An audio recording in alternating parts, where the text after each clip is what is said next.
अब question number दूसरा में कितना क्वेश्चन है टोटल? 5 क्वेश्चन है ना। इसके बाद ये एक्सरसाइज 3.4 खत्म हो जाएगा। कि निम्न समस्याओं में रैखिक समीकरण युग्म बनाइए। जो नीचे समस्या दिया हुआ है ना, पहले उसको समीकरण युग्म बनाइए और उनके हल यदि उनका अस्तित्व है तो विलोपन विधि से कीजिए। हल क्या विधि से करेला है? विलोपन। आपकी प्रतिस्थापन नहीं लगाना है। एग्जाम में ऐसे क्वेश्चन नहीं पूछेगा कि विलोपनों से हल करिए और प्रतिस्थापनों से। वहां कहेगा कि हल कीजिए, आपको जो विधि पसंद है उसे लगा के हल कीजिए।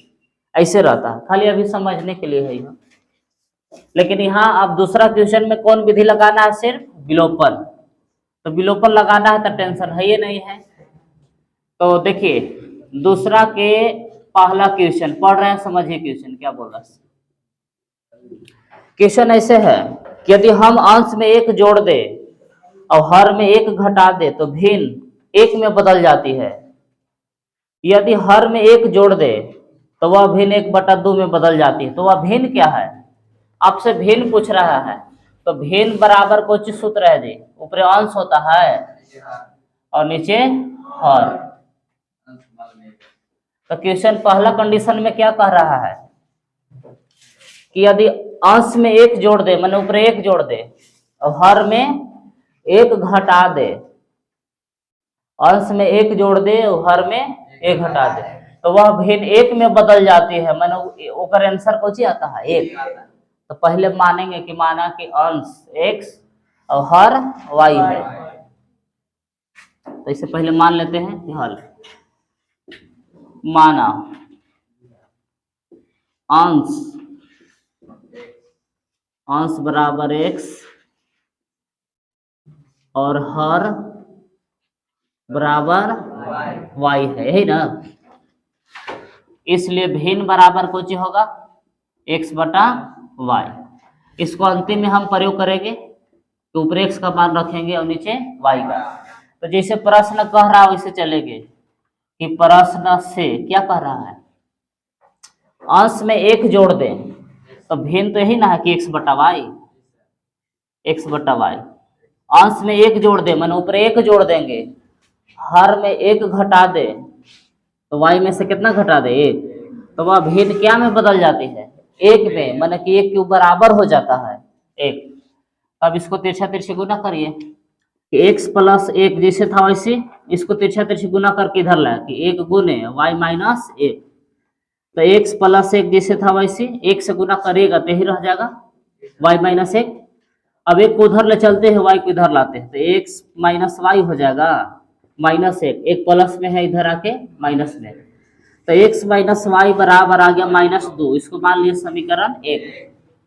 अब पुनः प्रश्न से फिर चलेंगे, यहीं चल लेते हैं पुनः प्रश्न से। तो क्या पुनः बोल रहा है जी?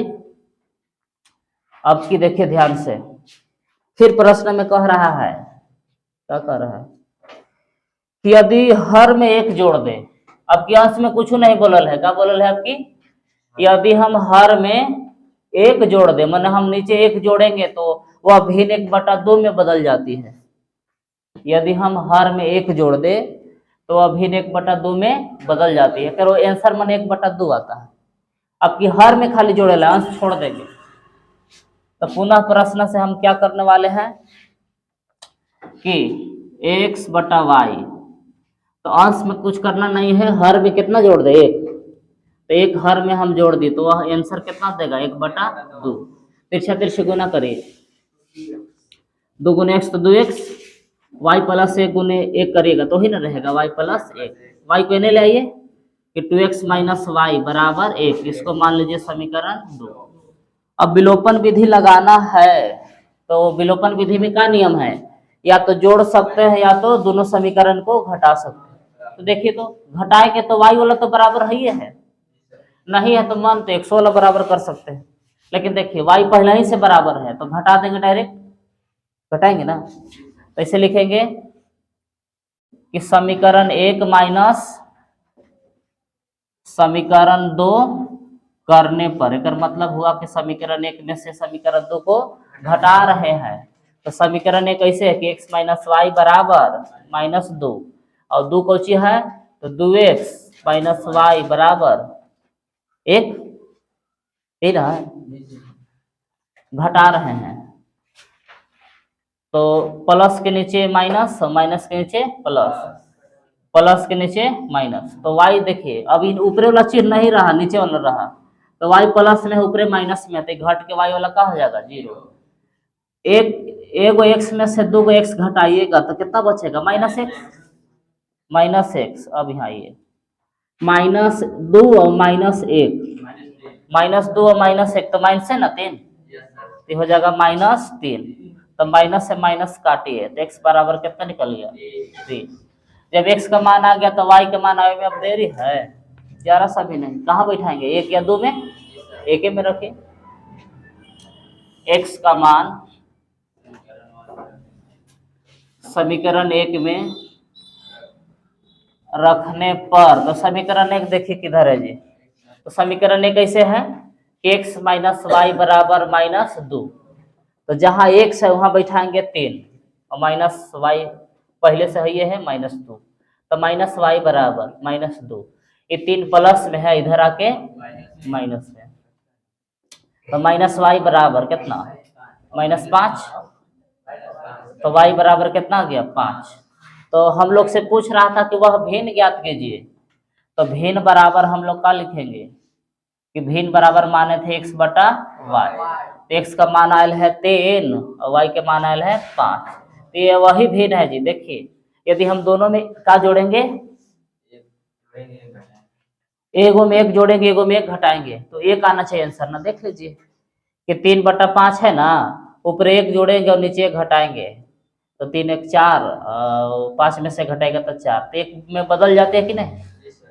कह रहा है कि खाली हम निचला में कितना जोड़ दे, 5 था, खाली हम हर में 1 जोड़ दे, तो 3 5 1 6, 3 दूना 6, 1/2 आ गया कि वह 1/2 में बदल जाती है, तो बदलिए ना गया। तो ये सब जांचला नहीं है, इसे बता दिए, तो आपका आंसर यहीं तक हुआ। लिखिए दूसरा के दूसरा, पहले क्वेश्चन को समझिए कह क्या रहा है। 5 वर्ष पूर्व नूरी की आयु सोनू की आयु की 3 गुनी थी।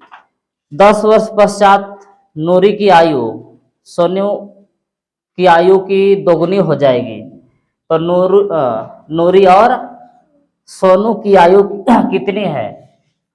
तो 2 आपकी जन है ना जी, जन मैंने समझ रहे हैं, जनता के आदमी, एगो कौन है नूरी है, एक है सोनू बाबू, दीजिए सोनू बाबू, सुने होंगे ना जी। तो 5 वर्ष पूर्व की बात हो रहा है, फिर 5 वर्ष नहीं, फिर 10 वर्ष पश्चात, पश्चात माने 10 वर्ष बाद, तो पहले यह नहीं कि आज की आयु मालूम कर लेते, इसके बाद आगे पीछे चले ही रहेंगे। तो आज की आयु नूरी के हम मान लेते हैं कि 1 वर्ष हो रहा है, और सोनू की कितना वो हो रहा है y वर्ष। इसके बाद आगे पीछे वाला बात समझ रहे हैं, रुक जाइए। ऐसे मान लेते हैं कि माना नूरी की, ऐसे मान लिए कि माना कि नूरी की वर्तमान आयु x वर्ष है और सोनू की वर्तमान आयु y वर्ष है। आज का एज मान लिए। अब क्वेश्चन में कह रहा कि 5 वर्ष पूर्व, अब क्या हम लोग के क्या में चलना है 5 वर्ष पूर्व, 5 वर्ष पूर्व माने कि पहले की बात करेला है ना, तो पहले हम बात करेंगे नूरी की आयु, इसके बाद हम बात करेंगे सोनू की आयु। चलिए आज पहले देखिए, आज की आयु नूरी के कितना है 1 वर्ष, और सोनू की आज की आयु कितना है y वर्ष। आपसे पूछा जाए कि 5 वर्ष पूर्व रहने की आयु क्या होगा, तो आज में से 5 घटेबे ना करेंगे, तो क्या करेंगे कि x - 5, पीछे की आयु पूछा जा रहा है 5 साल पीछे के, तो हम क्या करेंगे आज की आयु वाला में से 5 घटा देंगे दोनों की, तो दोनों के निकल गया 5 वर्ष पूर्व। अब प्रश्न से क्या कहता है वो समझे, मेन बात है प्रश्न से। क्वेश्चन क्या कह रहा है प्रश्न से जी कि 5 वर्ष पूर्व नूरी की आयु सोनू की आयु के 3 गुनी थी, x माइनस 5। फिर बात हो रहा है सोनू की आयु के बारे में, y माइनस 5। कब के? 5 साल पूर्व की बात हो रहा है। नूरी की आयु सोनू की आयु के 3 गुनी थी। एक मतलब 3 से केकरा में गुना करेंगे? ई वाला में ना। नूरी की आयु सोनू की आयु की 3 गुनी थी, यानी सोनू अपना आयु में 3 से गुना करेगा तब नूरी के बराबर होगा ना। अब चलिए x माइनस 5 जैसे था वैसे 3 से गुना करिए तो 3y माइनस 3 पचे 15। एक्स वाई वाला एक साइड करिए, x जैसे था वैसे, ये प्लस में है 3y इधर आके माइनस में, माइनस 15। ये 5 माइनस में इधर आके प्लस में, तो x माइनस 3y बराबर माइनस 10। इसको मान लेंगे समीकरण 1। अब दोबारा चलिए, अब कितना वर्ष के बाद फिर है लफड़ा? आगे देखिए कि 10 वर्ष पश्चात, माने कि 10 वर्ष बाद, फ्यूचर के बात हो रहा है ना, यानी कि 10 वर्ष आगे के बात हो रहा है। तो आज देखिए नूरी की आयु